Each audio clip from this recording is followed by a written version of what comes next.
Hi everyone, today we're going to go through basically everything you need to know about scoring in archery.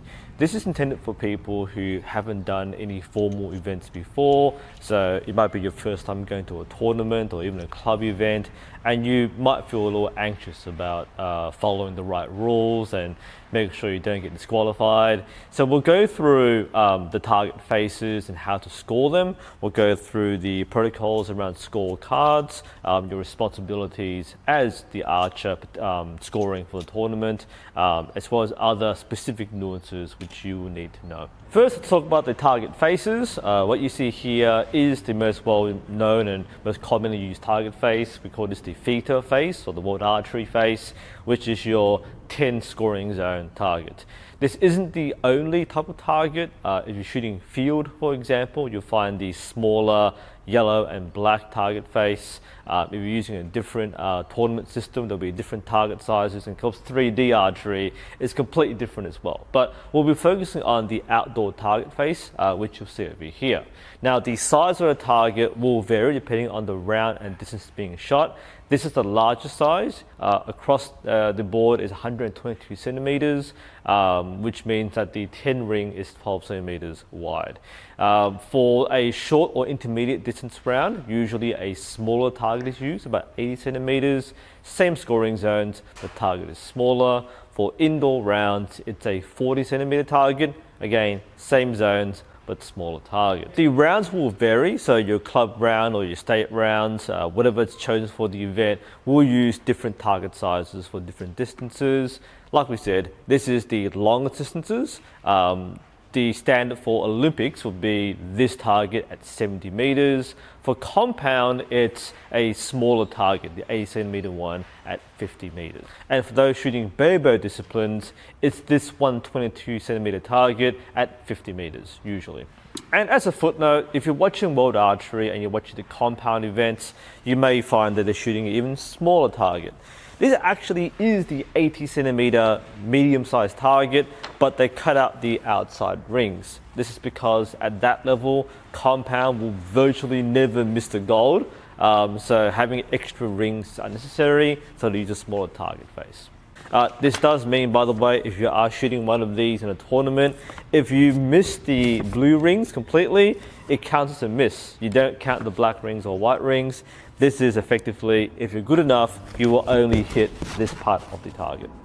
So there are 10 scoring zones. If you've forgotten what they are printed out on the rings on the side here. So we go from the outside white rings, 1 and 2, and the black rings, 3, 4, 5, 6, 7, 8, and then the gold rings. 9 being the outside, and 10 being what you might call the bullseye, we say the gold or the 10 ring.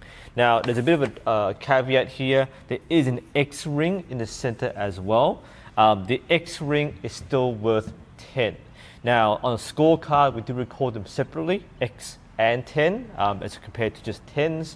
This particular center ring is used as a tiebreaker when doing countbacks for scoring in case of a tie.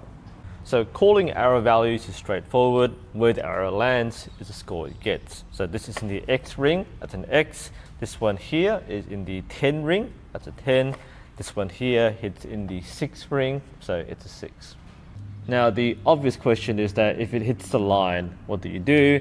If it crosses the line or touches the line in any way, you automatically give it the highest score. So in this case, it's hit between the 7 and the 8 rings, it's on the line, you score it as an 8. Now, these things matter. It's not always going to be a clear case of smack on the line. If there is a bit of a possible gap, as you might see here, this is really a judge's call. So what we're looking for is that there is some kind of color between the shaft and the line.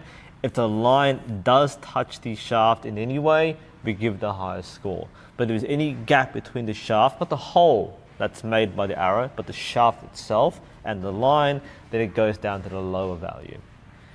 Couple of quick things while we're here as well. If, for example, an arrow hits, but it actually starts dangling or hanging off the target, this is normally a call to stop shooting. So the other targets will finish their end. This particular target will stop shooting, they'll go and score, and then they'll pull the arrow and finish the rest of the end. This to ensure the arrow doesn't fall off completely and it isn't damaged by any other arrows. And in the unlikely event where someone shoots an arrow here, for example, and they go through the back of the other arrow, what we call Robin Hood, then the value goes to the arrow that's originally in the target. So in this case, if we hit, say, a 9, I shoot an arrow in the back of this arrow and split it in half, both arrows are 9. Now let's go through the actual act of scoring, what you have to do as an archer and as a scorer, what your role is, what you have to fill out, and what you do once you get to the target. In an informal environment, you might be scoring for yourself. So you might be writing down on a notepad or a scorecard or using your phone or a phone app. In a formal environment, the scoring is obviously more formally done. In most cases, it is double scored, which means there are 2 people who are recording the scores. Traditionally, both people use paper scorecards, and the point of this is to verify that the scores are corroborated, the values are correct, and the totals are the same. If there's a mistake, that means these are usually called out on the target when scoring, which means that we can catch mistakes before they're done. These days, it's more common to use electronic scoring, so people use phones or devices at the target to score. In Australia, iScored is currently used.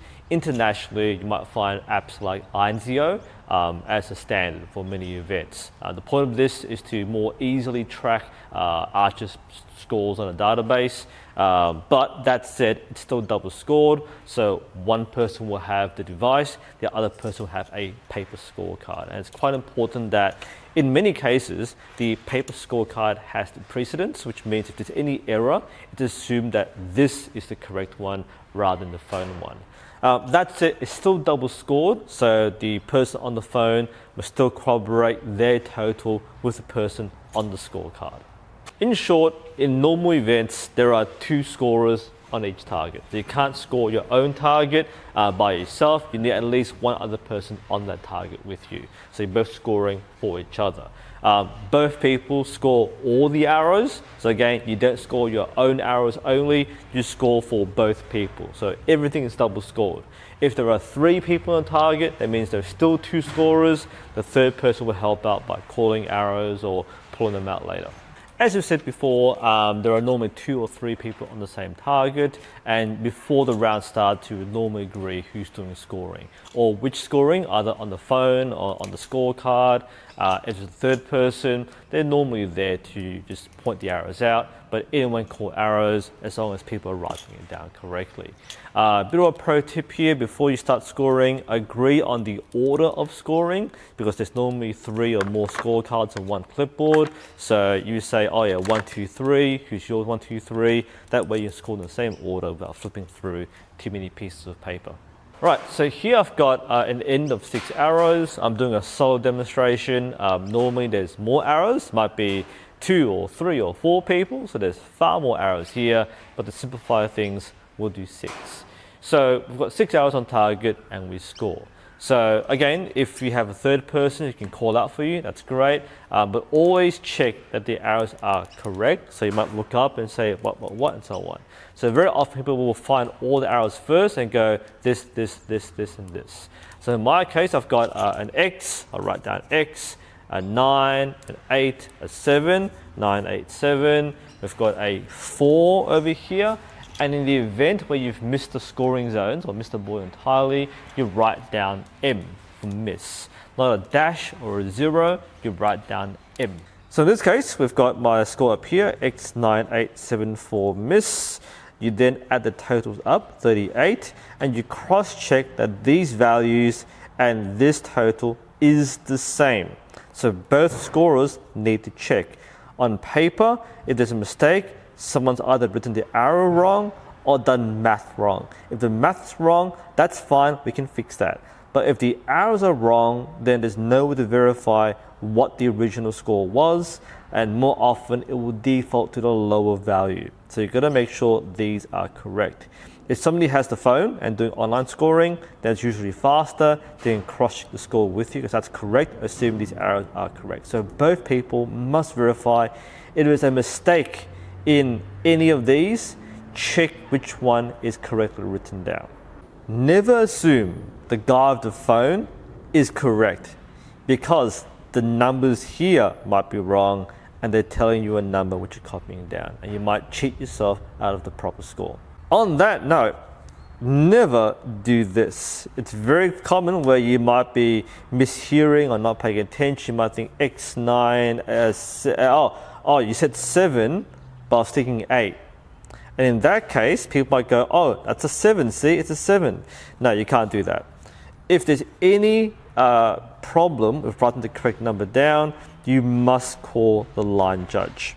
The line judge will check the arrows on target first, they'll check the score, they will amend the score with a different color, and then initial that line there. You as a scorer can't make the fix yourself. So you wrote down, say, okay, 5, but oh, actually that's a 6. You can't do that because the intention of this is unclear. So you must get the line judge to fix the score, amend it, and initial. We also said earlier that if there's any line cutters where the result is unclear, call the line judge. If it's an obvious one, like smack in the middle, you can see it, then score it. But if it's any possible gap where it's off the line, just call the judge. It's their job to come and check. It'll take a few seconds and they'll call the score for you.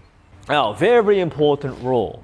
At no point before you score do you touch the arrows. And the most common thing that people do, they'll walk to the target and they'll point to the arrow and they'll call it out. They go, oh, that's an 8, that's a 7. And people do that because it can be hard to see where your arrows are. So you put your finger there and you watch where it wiggles. You cannot do that. If you do that, you might manipulate where the arrows landed on the butt. If you have a line cutter, it might move the score. So you are not allowed to touch the arrows while you're scoring. Do not do that. So once the arrows are scored, the scorecards are added up and they're put down, you then mark the arrow holes. So for every arrow that was shot, you put a line showing where it landed. Now, the most common methods are a straight line or a V shape pointing to the arrow hole. So you do that for all the arrows that landed. And you make sure that everyone is done. So usually 2 people doing this. You can't really fit 3 people, so 2 people are writing on target with the lines or the pointers to show that's where the hole is. Now, why is that? We said earlier, the rule about bounces or hangers or shoot-throughs. If an arrow hits the target but doesn't stay on the target, it can still be scored. So what we look for is the lowest unmarked hole. So if all the holes are marked and there's one hole over here that's not marked, that's what you get. It doesn't actually matter if you actually shot there. If that is the lowest unmarked hole, then that's your score. It's assumed that's where you shot because all other holes are marked. For that reason, for a tournament start, we normally use fresh faces for every single distance so that there's minimum amount of holes on target. But if you don't have that diligence and mark holes correctly, if something does drop out, it might again give an incorrect score. But that's what we have to use. On the same note too here, if you do have too many arrows, like you've shot 7 instead of 6, then you take away the highest arrow. Now, if you shot like 7 10s, it doesn't really matter. But in this case, I've shot 6. If I shot 7, I would lose this arrow over here. And obviously, if you shoot less than 6, then you just score what you have. It happens, you might run out of time, you might run out of arrows, but you only score what you have there. Okay, so scoring's done, no issues. You pull the arrows, pull every arrow, not just your own. It's fast that way. Once you pull them, you can sort through the arrows on the way back, pass it over. If you hang around here and start sorting arrows, you might hold the entire line up because this again is the longest part of the day. Not the shooting part, but the scoring and pulling arrows. So the faster you do this, the happier people will be. Otherwise, you're just kind of idling here, loitering, and people get kind of annoyed that you're taking so long. But again, that's part of a tournament experience. People do take long to add things up, especially if there's 3 or more archers. It does take a while. If you're shooting all 10s, easy. but the average person will shoot kind of everywhere. It takes a little longer to add up. That's okay. Don't feel stressed. People might yell at you, but they're just being nasty. You're okay. You're following the rules. Just do what you need to do. Again, on that note, if you've missed the target, which happens of course, this is where you look for it. Have a quick scan around. If you can't find it within a reasonable time, leave it, come back, we'll pick it up next time. So let's say the round's finished, scorecards filled out. You must then add up the 10s and X's, which means that for every X, you write down on the scorecard the number of X's and the number of 10s and X's. The reason why is it's a tiebreaker, so if more people have the same total score, the first level is 10s and X's.